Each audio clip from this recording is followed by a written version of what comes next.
Procuradoria divulgou agora há pouco, hoje, foram 31 mortos pela polícia, em confronto com a polícia, em todo o mês de junho. E somente nessa operação, 8 pessoas foram mortas, o que dá 25% total do mês. Sim. Por isso que eu pergunto, por que houve tanto confronto, que violência foi essa, e também sobre os relatos de tortura que os moradores Eu falam. também, Bernardo, me assusto muito com essa violência do crime organizado.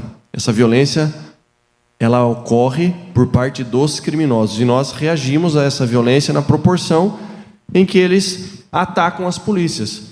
Essa pergunta sua falando da proporcionalidade do número de ocorrências, por razões óbvias. Quando se decide enfrentar o crime organizado numa zona deflagrada de confronto, que é a Baixada Santista, nós temos aí 8 ocorrências. Esses criminosos, 4 já foram identificados, todos com antecedentes criminais, alguns com algumas passagens pela polícia. Os outros 4 ainda estão sendo identificados.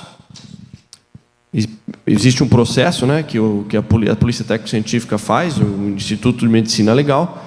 Agora, como o governador frisou, o nosso objetivo, nós não desejamos o confronto, mas isso parte dos criminosos. O maior exemplo disso é que outros 10 foram presos na mesma operação, inclusive um deles armado com uma pistola 9mm, que resolveu se entregar. Quem se entregou foi preso. Agora, aquele que ainda decide optar pelo confronto, como o governador mencionou, os nossos policiais são obrigados a fazer uso da última alternativa tática, que é o disparo de arma de fogo para neutralizar esse indivíduo e proteger a sociedade. Secretário... Oi, desculpa. Tá. Indara do Globo.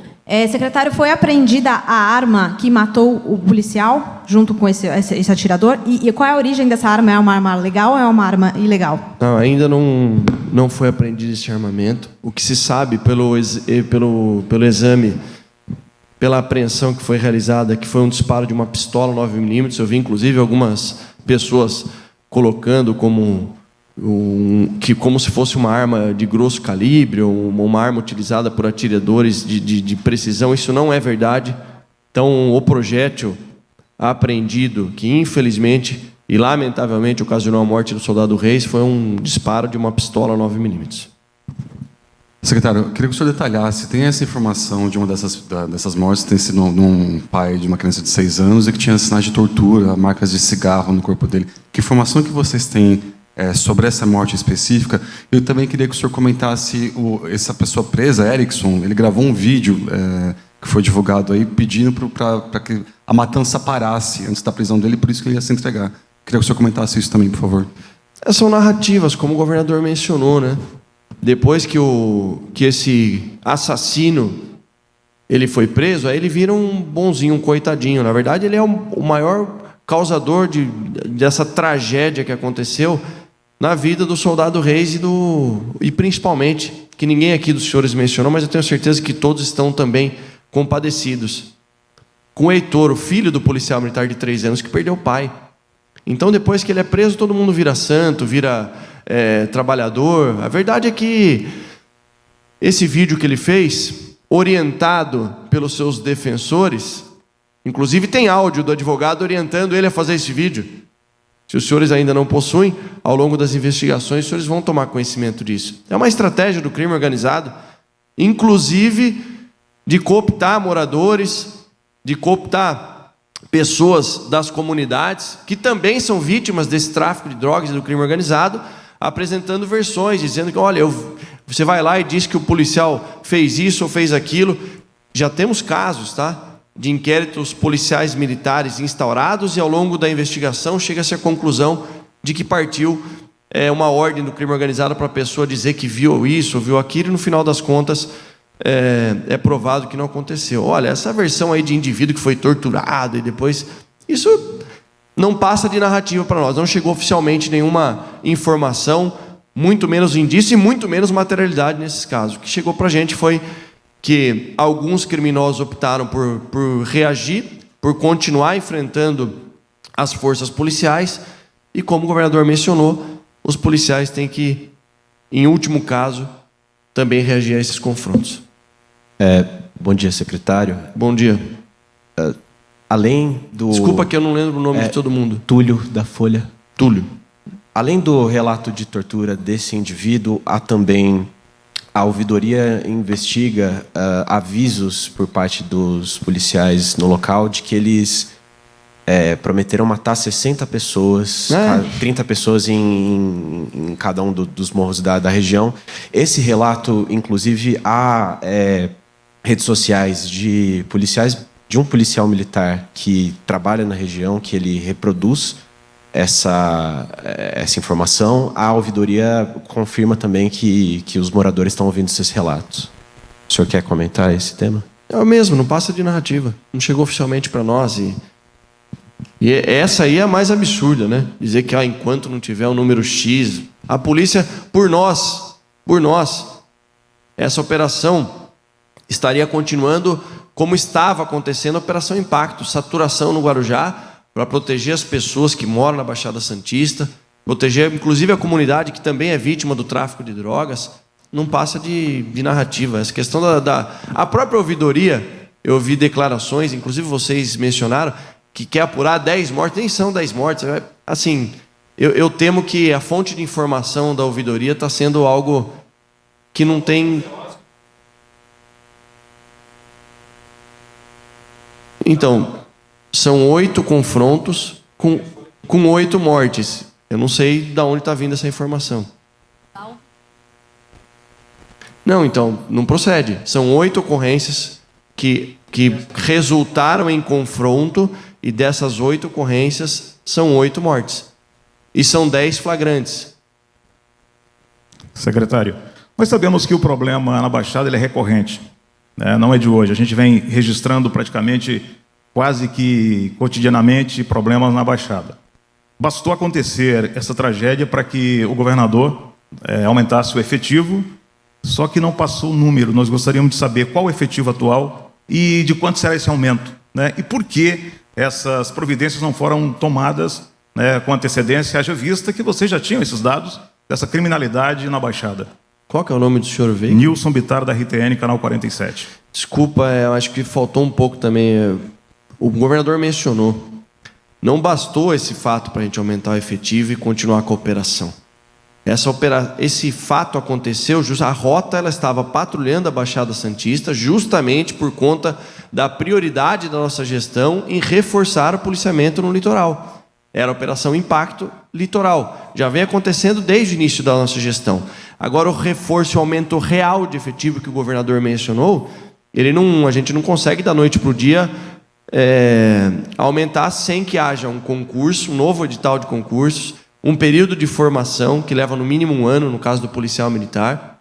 Nós temos na nossa programação um aumento de uma unidade policial militar no Guarujá em fevereiro de 2024, é o planejamento inicial, para que nós possamos aumentar com o aumento real de efetivo. A gente não quer remanejar um efetivo da capital, do interior, para colocar para lá, porque daí não vai adiantar. Se eu colocar efetivo lá, eu vou descobrir de outra região. E discordando da argumentação, não bastou essa tragédia acontecer, porque nós já estamos priorizando desde o início da gestão com ferramentas e rearranjos institucionais.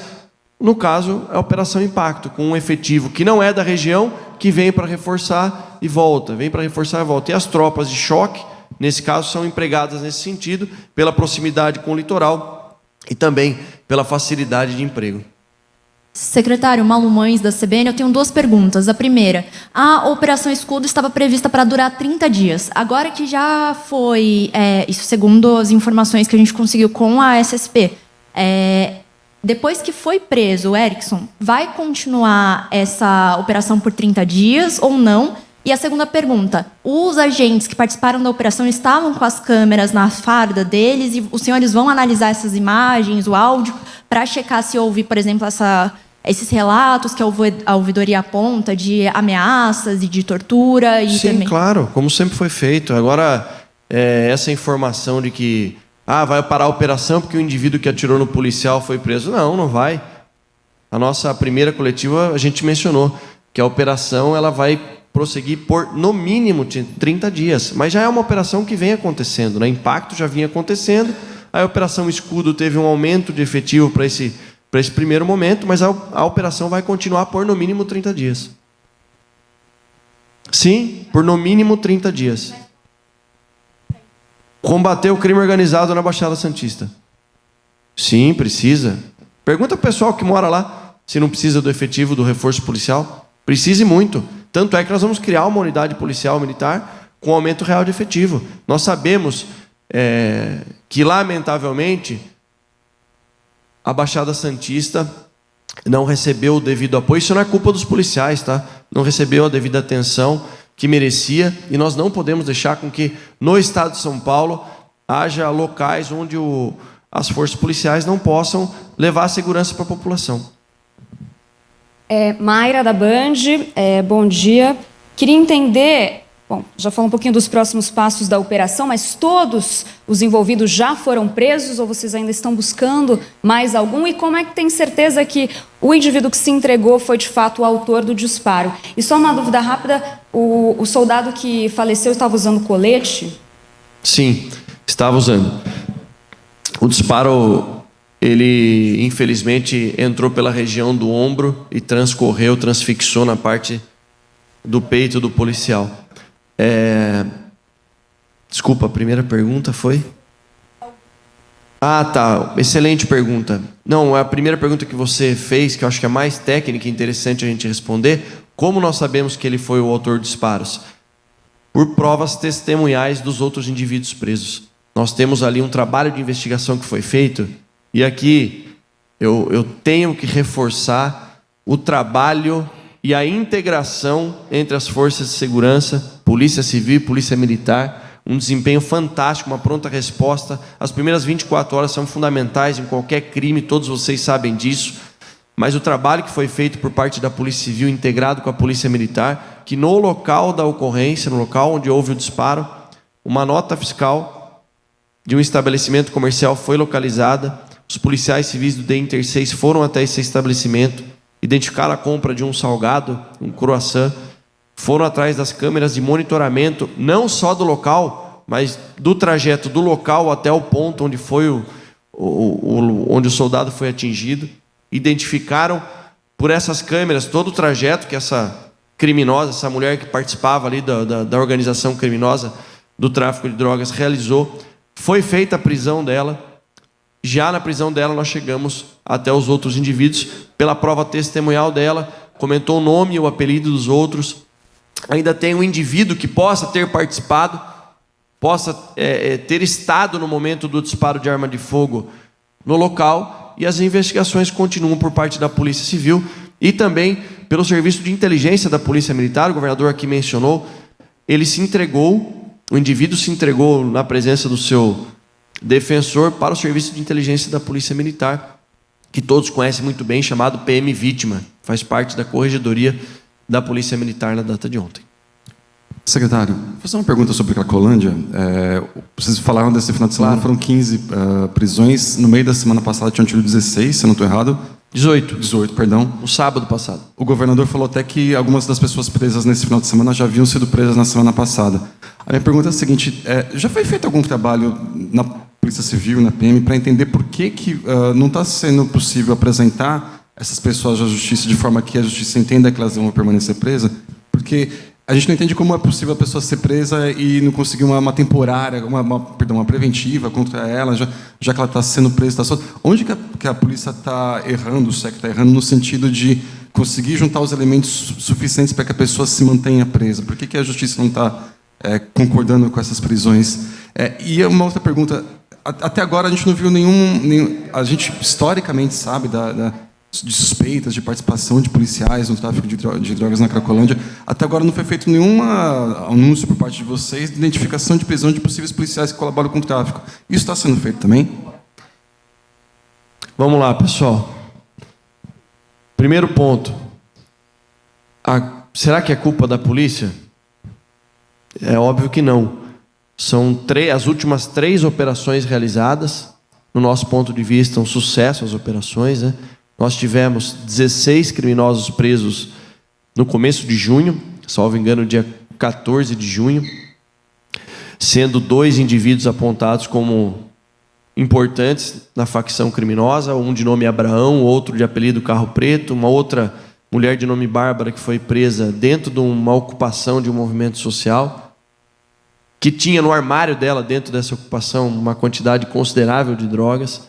Uma segunda operação realizada depois de um processo intenso de investigação da Polícia Civil no dia 22 de julho, com 18 criminosos presos, dentre eles 3 indivíduos procurados, 2 beneficiados com a saída temporária, famigerada saidinha, uma mulher que apresentou documento falso. Esses que foram presos, com filmagens mostrando eles comercializando as drogas. Desses 18, 6 foram liberados na audiência de custódia. E agora, no domingo, no meio da semana, outras operações continuaram, mas a mais impactante no domingo, com a prisão ontem de 15 criminosos, destes, um que já havia sido preso pela polícia e liberado na audiência de custódia. O que nós estamos fazendo, então, faz parte daquele acordo de cooperação com o Poder Judiciário e o sistema da Secretaria de Segurança Pública, chamado SP-RECRIM, que a gente pode, no site da Secretaria, confirmar a reincidência criminal desses indivíduos. Da nossa parte, a gente tem encaminhado ofícios ao Poder Judiciário, eu, na Secretaria, tenho encaminhado desses indivíduos que são presos, em especial na região da Cracolândia, que são reincidentes criminais. Agora, a legislação permite que o juiz avalie ali, no período de 24 horas, na audiência de custódia, quem vai responder encarcerado ou quem responde em liberdade. O que nós estamos oferecendo nesse acordo de cooperação é a possibilidade do Poder Judiciário determinar o uso da tornozeleira eletrônica para indivíduos que sejam criminosos contumazes aí, tanto na capital, um projeto piloto, tem 200 tornozeleiras à disposição, quanto também crimes que envolvem violência contra a mulher, que é uma das nossas prioridades também, usar a tornozeleira eletrônica em agressores de violência contra a mulher. Secretário, eu gostaria de fazer uma pergunta sobre a Cracolândia e essas operações. Só deixa eu confirmar, mais alguém vai perguntar que não perguntou ainda, só por questão de justiça? Não? Então, por favor, última Bernardo. pergunta. Tá bom, pois não. Bernardo. Na quinta-feira passada, a Defensoria Pública divulgou uma pesquisa que aponta que 9 em cada 10 prisões na Cracolândia são ilegais, porque a polícia não apresenta provas. E uma das coisas que a Secretaria mais reclama é que a polícia prende e a Justiça solta. A Justiça diz que a polícia prende sem provas concretas para manter essas pessoas presas. Por isso ela solta. Eu queria entender de que forma vocês estão pensando essas operações, que provas foram apresentadas nesse fim de semana para cada uma dessas 15 pessoas presas na Cracolândia. Legal, Bernardo. Importantíssima essa pergunta para diferenciar a gestão. Esse estudo que foi feito pela Defensoria foi sobre o ano de 2022. Com base nisso, e conhecedores da matéria que somos, afinal de contas aqui só tem policiais sentados nessa mesa, nós investimos em equipamentos e inteligência policial.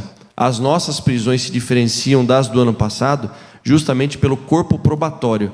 Essas operações na Cracolândia, nós temos filmagem dos indivíduos comercializando drogas. Então isso dá uma comprovação do comércio ilícito de drogas, dá o poder para o juiz decidir de forma tranquila, esse indivíduo aqui ele é traficante. Então, com base nisso, nós estamos fazendo esse trabalho, porque a gente sabe que não adianta prender, realizar a prisão no distrito policial se não houver uma condenação, e a condenação vai acontecer por conta justamente desse corpo probatório aí, robusto, que vem sendo alvo assim, de extrema relevância nas investigações por parte da Polícia Civil na região da Cracolândia. Eu julgo também que nós tivemos outros sucessos, uma operação aqui que ninguém está sabendo, aproveitar a coletiva de imprensa, que aconteceu no DEMACRO. O DEMACRO, que é o Departamento da Grande São Paulo, da Polícia Civil, realizou uma importante operação na região de Caieiras, Franco da Rocha, Poá, com 13 indivíduos presos nessa madrugada. Combate ao tráfico de drogas, ao crime organizado. 2 fuzis apreendidos, grande quantidade de drogas. Depois o doutor Arthur Dias vai passar uma nota para vocês com quantidade, mas mostra que nós estamos empenhados em combater o crime organizado. Seja o crime organizado que já apreendemos aí mais de 120 toneladas esse ano de entorpecentes, um prejuízo bilionário para o crime organizado, seja na região central, com a importante prisão do indivíduo apontado como principal abastecedor de droga da região, que foi feita na semana passada, e também no litoral de São Paulo, que é uma zona, como a gente já mencionou e vocês sabem, de extrema relevância A gente quer levar segurança para a população da Baixada, para que a gente volte. E assim, senhores, o combate ao crime organizado vai gerar alguns efeitos colaterais, como a gente mencionou aqui, essa questão de reclamações. Olha, o indivíduo está dizendo que aconteceu isso, que foi torturado. O que a gente promete para a população é não abaixar a guarda, defender a sociedade e combater o crime. Obrigado a todos pela presença e ótima semana a todos. Encerrada a coletiva. Obrigada pela participação de todos.